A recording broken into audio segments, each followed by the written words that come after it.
ஒரு பீனட் சட்னி தான் பார்க்க போகிறோம். அதுக்கு ஒரு வெங்காயத்தை நீல வாக்கில் அரிஞ்சு வச்சுருக்கேன். 2 சின்ன சைஸு தக்காளி, நாட்டு தக்காளி, ஒரு 10 பூண்டு பல்லு எடுத்து வச்சுருக்கேன்.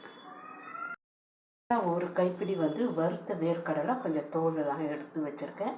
2 மிளகா வத்தல் எடுத்து வச்சுருக்கேன். இப்போ இதெல்லாம் நம்ம எண்ணெய் விட்டு வறுத்துடலாம். முதல்ல மிளகா வத்தலை வறுத்து எடுத்துட்டு அப்புறம் வெங்காயம், பூண்டு, தக்காளி வதக்கிட்டு லாஸ்ட்டாக இந்த வேர்க்கடலையும் போட்டு ஒரு வதக்கி ஆறினதுக்கப்புறம் உப்பு, பெருங்காயம் சேர்த்து அரைச்சிடலாம். 2 கொத்தமல்லியும் பச்சையாக வச்சுக்கலாம். வச்சு அரைச்சி எடுத்தோன்னே பீனட் சட்னி சூப்பராக இட்லி, தோசைக்கு நல்லாயிருக்கும். நம்ம அரைச்சிட்டு பார்க்கலாம்.